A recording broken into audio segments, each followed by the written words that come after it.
Selamat datang kembali di The Mythic Talk. Senang sekali aku Rila dan aku Putri bisa menemani kalian dalam episode ketiga ini. Gimana kabarnya nih Sobat Mythic? Puasanya pasti lancar kan ya? Harus ya? Harus lancar.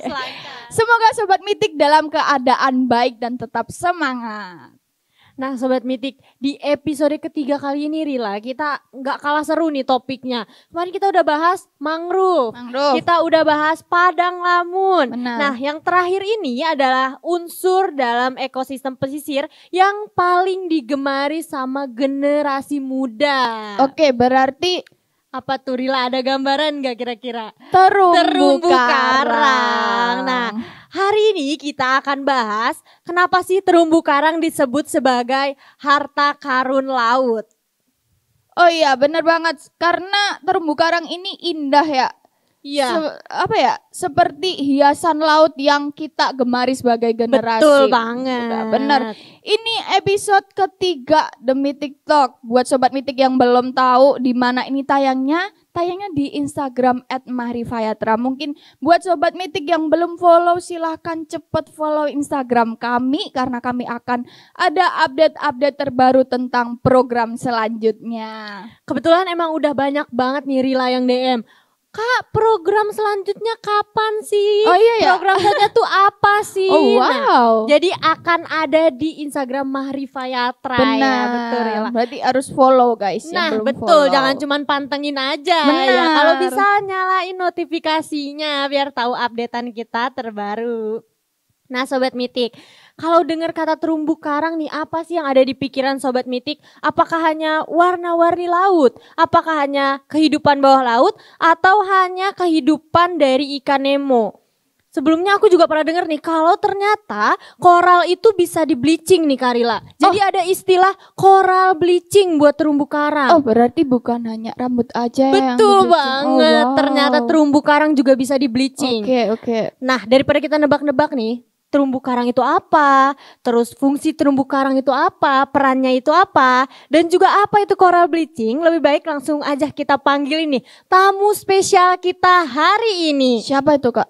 Nah dia adalah peserta terbaik pertama dari program Sustainability Journey Batch 1 dan juga saat ini sedang jadi mahasiswa berprestasi di Fakultas Perikanan dan Ilmu Kelautan Universitas Brawijaya. Langsung aja aku panggil Yudis.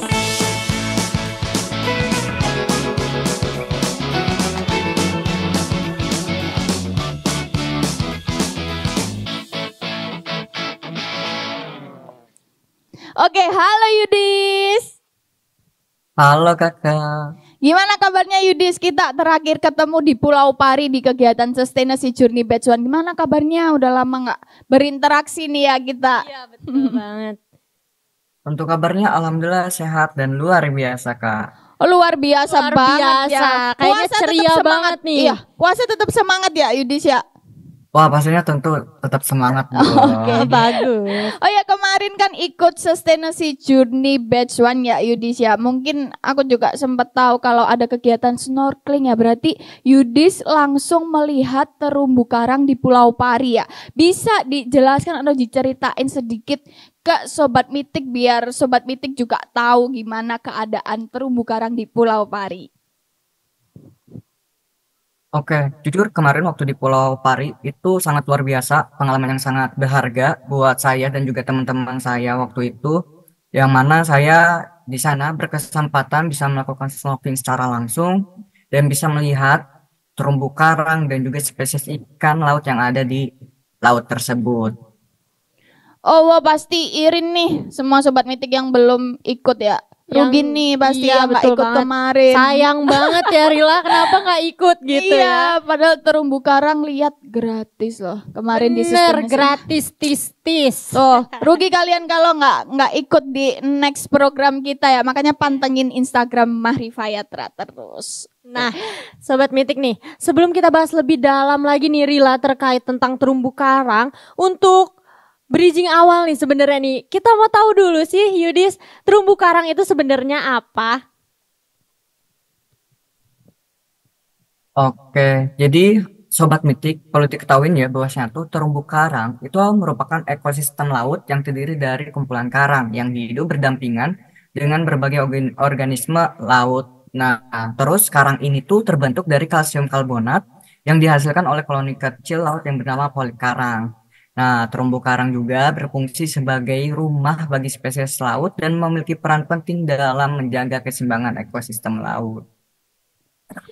Jadi emang terumbu karang itu sebagai rumah singgah bagi hewan-hewan yang ada di bawah laut gitu ya Yudis ya kurang lebih. Iya, betul banget, Kak. Oke, nah terumbu karang ini sendiri nih Yudis, aku juga masih bertanya-tanya mungkin nih mewakili Sobat Mitik di rumah juga nih. Sebenarnya terumbu karang itu termasuk ke hewan atau ke tumbuhan ya Yudis? Oke, jadi terumbu karang itu termasuk kingdom animalia, yang berarti hewan. Mungkin banyak orang yang beranggapan terumbu karang itu termasuk batu-batuan, tapi sayangnya terumbu karang itu adalah termasuk kingdom animalia dan termasuk film Cerindaria kelas Anthozoa. Jadi bisa dikategorikan terumbu karang termasuk hewan. Walah berarti disimpulkan bahwa terumbu karang adalah kingdom animalia ya. Itu tuh Ya, baru betul ilmu baru. banget. Oh, kayak ilmu Iya, baru banget nih iya Karila. benar. Aku Ternyata kira terumbu karang tuh cuman batu-batu, bener nggak? Cuman bener. batu-batu hiasan yang ada di laut. Hmm. Ternyata terumbu karang itu termasuk salah satu Hewan, hewan. bener banget. Nah mungkin Yudis nih untuk tadi kan kita udah tahu nih terumbu karang itu apa. Terus kita juga udah tahu terumbu karang itu termasuk ke dalam hewan atau tumbuhan. Nah mungkin mau tahu nih peran terumbu karang itu sebenarnya apa ya Yudis untuk hewan yang ada di dalam laut ataupun untuk kita nih sebagai manusia. Oke, jadi peran terumbu karang itu berfungsi sebagai rumah bagi spesies laut. Nah, andaikan terumbu karang itu tidak ada di laut, maka ikan itu tidak bisa punya tempat tinggal. Otomatis kalau misalnya ikan tidak punya tempat tinggal, ikan itu tidak ada tempat buat bersinggah ataupun buat cari makan. Yang mana nantinya itu akan berdampak mengganggu ekosistem yang ada di dunia ini yang dapat mengakibatkan tidak adanya keseimbangan. Kurang lebih seperti itu sih, Kak. Oh, aku udah kegambar banget nih Rila nih terkait dengan peran terumbu karang Iya benar. untuk makhluk hidup. Karena kan kita juga termasuk makhluk hidup ya Rila ya. Mungkin dari Rila nih ada nggak yang mau diajukan nih pertanyaan ke Yudis nih? Iya, aku deg-degan sih Kak, karena Kenapa nih Kak? ngobrol langsung sama mahasiswa berprestasi. Aduh FPIK takut banget ya Uber. Kak. Itu jadi grogi ya.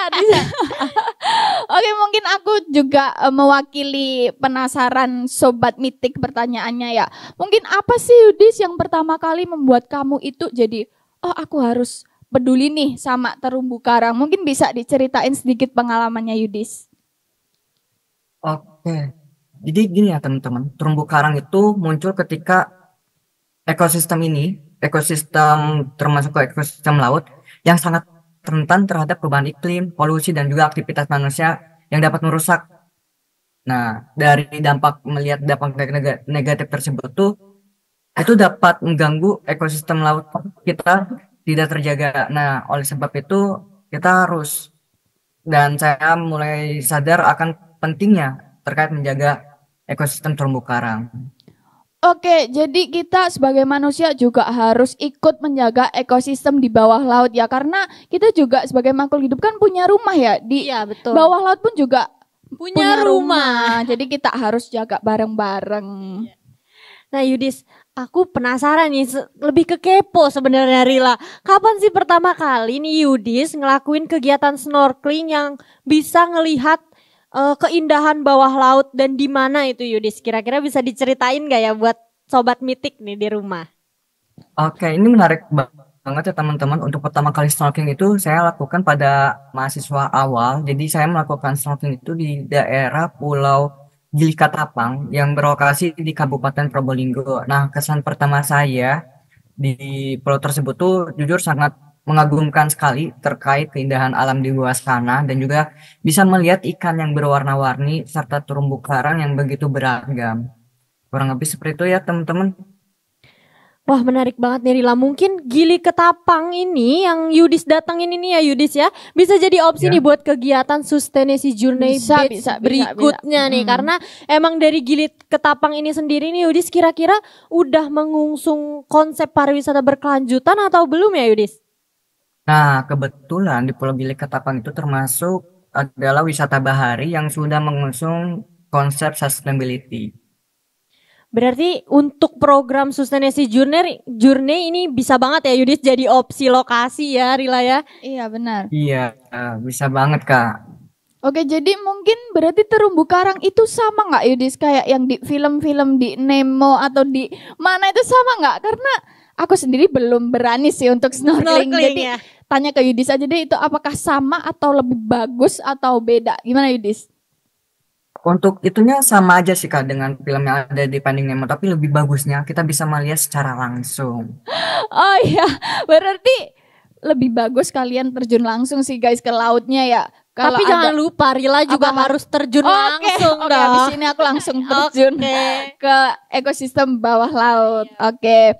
Mungkin ini Yudis, kita kan sebagai generasi muda nih ya. Sebagai generasi muda ini terlihat atau kurang peduli terhadap ekosistem laut khususnya terumbu karang ini. Nah, Yudi sendiri gimana sih cara nge-influence teman-teman kamu untuk bisa ikut peduli terhadap terumbu karang? Bisa dibagi tipsnya sedikit Yudis ke kita, mungkin kita bisa mengikuti tips dari Yudis. Oke, untuk tipsnya simpel aja ya, teman-teman. Kita bisa membagikan melalui media sosial, yang mana fun fact-nya, negara Indonesia merupakan pengguna media sosial terbesar di dunia, salah satunya. Nah, dan juga kita bisa menyebarluaskan dengan cara mengirimkan informasi terkait pentingnya terumbu karang dan juga pentingnya menjaga ekosistem terumbu karang ataupun ekosistem yang ada di laut. Dan juga kita bisa juga nih dengan berdiskusi dengan teman-teman dan ikut serta dalam kegiatan konservasi maupun dalam kampanye pembersihan pantai. Oh wow Put, ternyata Indonesia fun fact-nya apa tadi? Sosmed tertinggi ya? Tinggi. Waduh, berarti kita scroll 2 jam itu dihitung kali ya? Dihitung, kita termasuk ke dalam perhitungan itu gitu, Rila. Oke bener banget, tapi buat Sobat Mitik jangan cuma scroll-scroll aja, tapi mungkin kalau kalian scroll terus lewat, ada update tentang terumbu karang, itu bisa di-share ke teman-teman kalian sebagai informasi betapa kita pedulinya terhadap terumbu karang gitu Put. Iya sih. Tapi Rila nih ngomong-ngomong nih, ada Hmm. satu pertanyaan yang tadi udah aku singgung, tapi kita lupa nih buat nanyain ke Yudis nih. Oke, apa? Terkait coral bleaching. Nah itu tuh. Oh iya benar. Yudis sebenarnya nih aku sering denger istilah coral bleaching. Sebenarnya coral bleaching itu apa sih Yudis? Bisa diceritain gitu? Oke, jadi ngomongin coral bleaching itu juga izin menambahkan juga ya Kak, ada namanya itu adalah coral planning. Jadi yang pertama nih, kalau coral bleaching itu adalah pemutihan terumbu karang yang terjadi ketika karang mengalami stres akibat perubahan lingkungan, terutama kenaikan suhu air laut. Nah, saat stres, polip karang akan mengeluarkan alga zooxanthellae yang hidup di dalam jaringannya. Karena alga ini berperan dalam memberikan warna dan memberikan makanan bagi karang. Ketika mereka hilang, karang menjadi putih atau bleaching dan rentan mati jika kondisi tidak membaik. Ya, kayak gitu. Dan tadi saya juga kan sempat notice ya adanya pola planting yang mana adalah adanya penanaman terumbu karang nih teman-teman, yang merupakan upaya rehabilitas untuk menggantikan atau memulihkan ekosistem terumbu karang yang rusak kayak gitu. Berarti coral bleaching itu sebenarnya adalah gambaran untuk coral yang hampir rusak gitu ya Yudis ya. Terus gimana Iya, cara betul. kita memperbaiki coral itu melalui kegiatan coral planting gitu ya kira-kira. Betul banget Kakak. Jadi Eh. sebuah kata yang saling bersinambungan. Oke, karena mirip sih sebenarnya. Nah, untuk coral bleaching itu sendiri ya Yudis, aku juga baru tahu nih Rila, ternyata coral itu bisa stres. Iya, Nggak hanya kita doang. nggak hanya mungkin teman-teman yang masih kuliah yang stres ya gitu. Iya, betul Ternyata banget. Koral juga stres, makanya kita harus peduli terhadap ekosistem laut. Gitu. Betul banget. Nah, Bener. Rila, untuk Yudis sendiri nih, tadi kan kita udah bahas tentang terumbu karang. Mungkin Yudis ada nih harapan yang mau disampaikan ke generasi muda terkait dengan pentingnya terumbu karang gitu. Atau untuk para stakeholder yang ada di Indonesia ini. Oke, baik. Untuk harapannya ya, saya berharap terumbu karang di Indonesia dapat terus dilestarikan melalui upaya konservasi yang berkelanjutan. baik itu dari stakeholder pemerintah, komunitas, dan juga masyarakat harus bekerja sama dalam menjaga ekosistem ini. Baik melalui regulasi yang ketat, pemberian edukasi maupun aksi nyata seperti restorasi terumbu karang dengan kesadaran dan tindakan yang lebih luas, saya berharap generasi mendatang masih bisa menikmati keindahan bawah laut, terutama manfaat dari terumbu karang. Wah, pesannya dalam banget ya, ringan tapi bermakna. Terima kasih ya Yudis untuk pesannya dan obrolan hari ini tuh sangat seru banget Sobat Mitik. Jadi kita jadi makin paham bahwa terumbu karang bukan hanya sekedar hiasan laut, tapi juga ekosistem penting yang mendukung kehidupan banyak makhluk hidup di laut, termasuk kita sebagai manusia. Tentunya. Sayang banget nih Rila, waktu kita udah habis sama Yudis. Oh iya ya. Mungkin nanti Gak di lain waktu Yudis bersedia ya sharing lagi sama Sobat Mitik.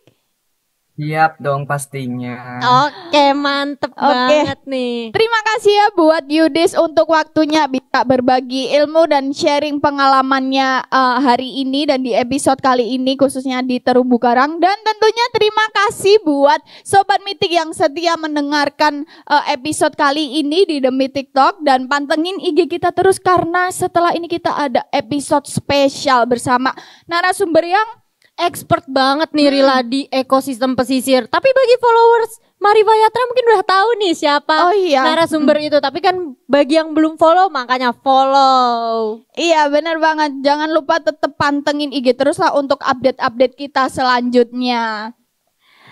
Nah, ini tadi pesan dari Yudis juga nih Rila nih. Pesan dari kita juga mungkin ya sebagai generasi muda. Buat teman-teman jangan lupa terus menjaga ekosistem pesisir dan juga lautan kita. Karena tadi yang udah Yudis bilang, kalau aksi kecil dari kita ini tumbuh dari diri kita sendiri. Nah, aksi kecil kita ini juga bisa membantu untuk menjaga kesehatan bumi kita bagi masa depan yang akan mendatang.